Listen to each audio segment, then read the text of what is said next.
네, YTN 이재윤의 뉴스 정면 승부 2부 정면 인터뷰로 시작합니다.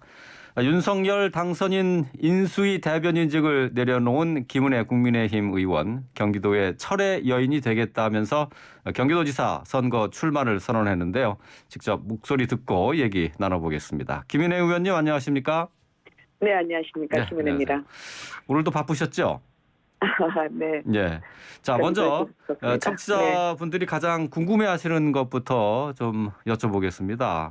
김은혜 네. 의원님 출마 소식이 나오니까 많은 분들이 윤심, 윤석열 당선인의 복심이 작용한 게 아니냐 많이들 궁금해하셨는데요.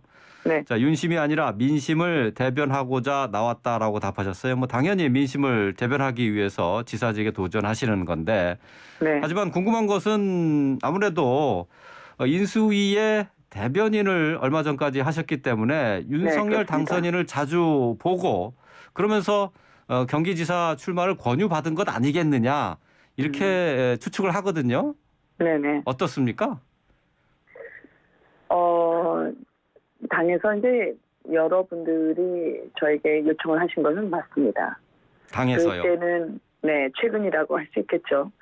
이번 지방자치단체장 선거가 그런데 제가 보니까 정권 교체가 미원으로 옮겨져 있더라고요. 네. 그리고 그 정권 교체를 완성하려면 경기도가 그 시작점이 돼야 되고, 그리고 경기도의 현역 위원으로서 주민들과 함께 어떤 경기도를 만들어야 될지 고민하고, 그리고 실행해왔던 저가 이제 그 드라마를 써야 되지 않을까 결심을 하게 됐고요. 네. 이것이 경기도민이 중심이 돼야 되는데 자꾸 도로 이재명 이런 추세로 흐르는 데에 대한 많은 우려와 걱정 섞인 목소리를 주민들로부터 들었습니다. 네. 그래서 이번 경기는 우리나라의 대한민국의 심장이라고 하지만 또 전체 인구의 4분의 1이 사시는 분임에도 불구하고 경기도민들에게 제대로 그에 걸맞는 그런 발전이 이루어지지 못했습니다. 네. 그래서 저는 경기도의 기여도에 걸맞는 대접이 당연히 이루어져야 하고요. 네. 중앙정부의 정당한 예산과 그리고 정책과 주거와 교통에 있어서의 솔루션을 요구할 권리를 찾아올 수 있는 그런 힘 있는 후보로 여러분들에게 인사드리고 싶고요. 네. 네, 젊고 알겠습니다. 역동적인 도지사로 인사드리겠습니다. 예, 알겠습니다. 뭐 조금 전에 말씀하신 것 가운데 이제 당에서 네. 요구도 있었다라고 하셨어요. 네. 아무래도 저 일각에서는 경선 흥행을 위한 차출론, 이른바 차출론도 제기가 되고 있는데 네. 이 부분은 그러면 맞는 건가요? 네. 이게 제가요, 남에게 등 떠밀려서 나올 정도로 네. 그럴 나이는 지났다고 생각합니다. 예. 그리고 선거는 선거죠. 그리고 네. 출마를 하는 사람에게 양보라는 거는 쉽게 찾아보기 힘듭니다. 예. 경기도민이 제가 경기도지사 나오기 직전까지 경기도를 어떻게 발전시켜야 되겠다라는 고민을 했었습니다. 네. 그런데 경기도지사 나오기 직전까지 이승민 전 대표님은 정계 은퇴를 고민하셨다라는 말을 들었습니다. 예. 동일한 시점에 서로의 고민이 어떤 곳을 향해 있었느냐. 이 작은 차이가 나중에 선거에서 국민과 당원의 판단을 구하는데 큰 차이로 이어질 것이라고 생각합니다. 네. 자, 뭐 말씀하신 것처럼 유승민 전 의원이 경기도지사 출마를 선언했었기 때문에 네. 아마 결심을 내리는 데는 조금 시간이 좀 걸렸을 것 같다라는 생각은 해요. 근데 유승민 의원이 경기도지사 출마하는 데 있어서 윤석열 당선자의 강한 권유가 있었다. 그러니까 본인의 입이 아니라 천하람 당협위원장이 전원으로 이렇게 알려져 있는데요. 네. 이거 여기에 대한 얘기를 좀 들으신 게 있습니까? 아니요, 그렇지는 않습니다. 그렇지만 당선인의 권유를 받았다, 받지 않았다라는 게 저는 이 사안의 본질이 아니라고 생각합니다. 네. 이 사안의 본질은 경기도민이 주어가 돼야 된다고 생각합니다. 그래서 윤심보다 더 중요한 것은 민심을 잡는 것이다라는 측면에서 제가 말씀을 드렸던 것이었고요.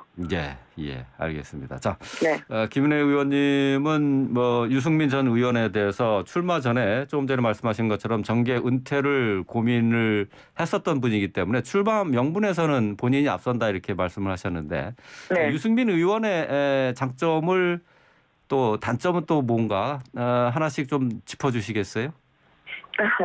상대 후보가 유승민 되겠지만은 이제. 전 대표님은 제가 인격적으로 존경하는 저희 대선배입니다. 네. 그리고 이번 경선을 치를 때 부담이 전혀 없다. 그렇게 말씀드릴 수는 없죠. 네, 왜냐하면 늘 저희 후배에게 귀감이 되셨던 선배이기 때문입니다. 다만 선거에서 제가 출마 명분을 말씀을 드렸는데요. 우리가 오히려 이번 경선에서 더 치열하고 아름다운 경쟁을 함으로써 국민들께 민주당과 다른 국민의힘의 경선이 보여주는 차원 높은 격이라고 하는 것, 그리고 대한정당으로서 저희가 책임있게 정책을 제시하는 것 또한 유승민 전 대표님이나 저에게 부여된 과제이자 의무라고 생각합니다. 예, 알겠습니다. 네. 자, 지금 김은혜 의원의 경기지사 출마와 관련해서는 또 현역 의원이 굳이 이 지방선거에 나오는 것이 바람직하냐. 네. 전략적 차원에서 국민의힘으로서는 한 사람의 현역 의원도 아쉬운 상황인데 네. 좀 전략적인 판단 미스 아니냐. 이런 지적도 네. 있어요. 경기도가 얼마나 중요하면 오죽하면 현역 의원이 차출됐겠습니까? 그것은 제가 지역 주민과 마지막까지 이야기하면서 고민했던 지점이었습니다. 네. 그런데 저희 지역 주민분들께서도 이번 선거를 볼 때 경기도가 없으면 성남이 없고 성남이 없으면 분당 판교도 없다라는 그런 절체절명의 과제에 대해서 공감을 해주셨고요. 네. 그리고 격려와 지지도 해주셨습니다. 물론 아쉬운 부분이 많아서 제 마음에 무거운 짐처럼 내려앉아 있는데요.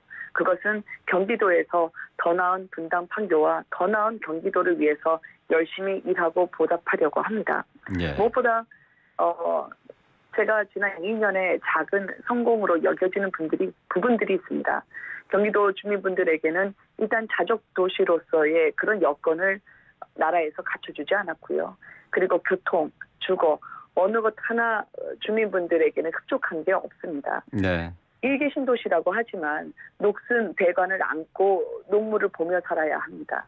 그리고 아파트를 많이 지었다고 하지만 광역교통체계가 무너져 있습니다. 네. 매일 아침 경기도민들은 콩나물시루 같은 광역버스에 몸을 싣고 서울로 출근해야 되죠. 일을 하기 전에 지쳐있는 그 일상을 저희가 정상으로 돌리려면 저는 제가 분당 판교에서 이뤘던 광역교통체계에서의 진전이라든지 네. 그리고 임대주택에서의 주민분들의 애환이 있었었는데요. 네. LH 국토부와 함께 싸우고 협력해서 주민분들이 분양전환하시는데 경제적 부담이 덜하도록 하는 LH 2.0이라는 그런 솔루션을 도출한 바가 있습니다. 네. 말보다 발이 더 빨라야 된다는 심정으로 임했고요. 네. 이렇게 함께 했던 그 주민들과의 기억을 되살려서 더 네. 큰 결실을 경기도에서 이루고 싶습니다. 예, 알겠습니다. 강력한 출마의 의지를 읽을 수가 있는데요. 조금 전에 이제 말씀하시면서 차출이라고 표현을 하셨어요. 그러니까 그만큼 당의 강력한 요구도 있었다는 뜻이 되겠고, 네. 아무래도 직접적인 언급이 있었는지 모르겠습니다만은 당선인의 권유나 또 의지도 좀 반영되지 않았나 그렇게 생각이 되는데 어떻습니까? 그렇게 받아들이면 되나요? 그런 건 없었고요. 그런 건 없었어요. 그리고 예. 모두 나가는 분들에게는 덕단이 이루어지게 되죠. 그리고 사실 경기도 지사라고 하면 오케스트라 지휘자 같은 역할이 필요합니다. 네. 저는 그동안 방송이나 청와대나 기업이나 국회의원, 정당의 당직자로서 이 부분을 충분히 훈련받았다라고 말씀을 드리고 싶고요. 예. 본선에서 승리하려면 당원과 지지자의 역량을 총결집시켜야 됩니다. 그런 면에 있어서도 상대적으로 제가 더 장점을 활용할 수 있다고 생각을 하고 예. 무엇보다 경기도는 변해야 됩니다. 예. 그래서 젊고 역동적인 그 도정을 이끌 수 있도록 제가 저의 젊음을 예. 그리고 변화의 의지를 반영토록 노력하고 알겠습니다. 싶습니다. 예. 출마 선언 이후에 대장동의 건설 현장을 첫 행보로 정하셨어요. 경기도지사에 당선이 되면은 가장 먼저 대장동 사건의 실체를 밝히고 처벌하기 위한 대대적인 감사 또 부당이득 환수를 하겠다라고 약속을 하셨는데 좀 더 자세히 설명해 주시겠어요? 대장동은 공정과 상식을 이야기할 때 빠지면 안 되는 것입니다. 그리고 권력의 사유화가 문제가 됐던 것이었죠. 네. 아마 경기도에 대해서는 많은 분들이 선거가 있었던 곳이다라고 생각하실지 모르겠는데요. 시민들이, 경기도민들이 이용한 공적인 권한을 이권 카르텔에 배불리기에 사용했습니다. 대장동 원주민들이 자신의 고향에서 쫓겨나서 전월세를 전전해야 했죠. 저는 대장동 같은 경우에는 제가 말씀드린 공과 사의 문제, 예. 경기도의 도전과도 연결이 된다고 생각합니다. 예. 경기도 법인카드를 하급 공무원이 배우자가 쓰도록 하고 또 자신 휘하의 공무원을 산업이처럼 부리는 거 발각이 됐다면 지금까지 온전했을까요? 예. 또 자기 측근을 요직에 앉히기 위해서 인사 규정을 멋대로 바꾸고 대선 홍보차, 경기도 홍보 예산을 4배 가까이 늘렸다면 그게 도민들이 용서할 수 있을까요? 최대치적으로 홍보하던 지역 화폐 사업도 대장동 사업과 마찬가지로 측근 비리 의혹 그리고 세금깡 의혹으로 얼룩져 있습니다. 저는 이 무너진 공적 윤리를 바로잡는 것, 공정과 상식을 회복하는 거에서 경기도의 혁신과 성장도 비로소 가능할 거라고 생각합니다. 진짜 경기도를 예. 경기도민들에게 돌려드려야 된다는 거죠. 예, 알겠습니다. 자, 대장동과 관련해서 부당이득 환수도 말씀을 하셨고 네. 또 특검, 뭐 민주당에서도 얘기하고 있지만 국민의힘도 특검을 얘기하고 있습니다. 지금 현실적으로 현재 상황에서 부당이득 환수 이게 지금 가능한 상황인가요? 뭐든지 이루어지지 않도록 애쓴다면 안 되는 이유 100가지는 들 수 있을 겁니다. 네. 그런데 부당이득 환수가 반드시 돼야 되는 이유는 이것은 상식이기 때문입니다. 민관 개발이라고 하는 그리고 공공개발의 이익은 경기도민에게 돌려줘야 됩니다.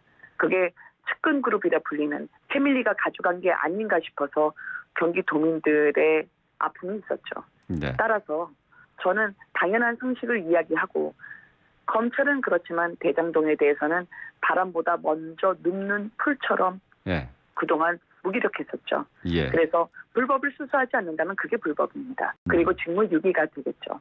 저는 제대로 정상을 이야기했을 뿐인데 네. 그것을 비정상이라고 몰아붙이는 거는 민주당이 원하는 대로 남불이라고 생각합니다. 네, 그 비추쳐서 국민 특검이나 여러분이 이제 정치겠죠. 특검이나 이제 경찰 수사 뭐 이런 것들 또 지금 일부 재판도 진행되고 있는데 지사로서 할 수 있는 부분이 많지는 않을 것 같아요.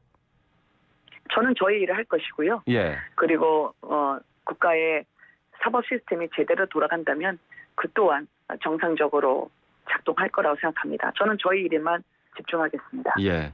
자, 경기도가 국민의힘으로서는 상당히 힘든 지역이 됐어요. 지난 지방선거, 네. 총선 연소로 다 졌고 지난 대선에서도 역시 민주당의 손을 들어준 지역입니다. 그렇습니다. 자, 이런 흐름을 본인이 바꿀 수 있다고 자신하십니까? 출전하는 선수뿐만 아니라 무대와 함께 새롭게 다가서려고 합니다. 예. 그 패배는 경기도에서는 상당히 뼈아팠죠. 예. 그렇지만 2008년 18대 총선에서 경기도에서 저희가 34대 17로 더블 스코어로 이겼거든요. 근데 2012년 총선에서 29대 21로 뒤집힌 이후에 계속 참패였습니다. 그렇지만 2년 전 총선과 비교하면 득표 격차가 줄어들고 있는 것도 사실입니다. 예. 누군가의 경기도가 아니라 대선에서 진분의 방탄을 위해서 경기도가 활용되고 지자체 선거가 활용되는 게 아니라 그런 우려를 전해주시는 분들이 있어서요. 예. 오히려 알겠습니다. 경기도민의 초점을 맞춘 선거라면 예. 저는 제대로 경기도민께 다가설 수 있는 기회가 제공될 거라고 예, 생각합니다. 알겠습니다. 자, 경기도지사 선거 대선 못지않은 치열한 격전이 예상이 되는 것 같은데요. 자, 네. 앞으로 뭐 당에서도 이제 후보 선정 절차를 남겨두고 있기 때문에 잘 진행을 해주시고 후보로서 나설 수 있게 되기를 기대를 하겠습니다. 네. 오늘 말씀 잘 들었습니다. 네, 감사합니다. 김은혜 의원과 함께했습니다.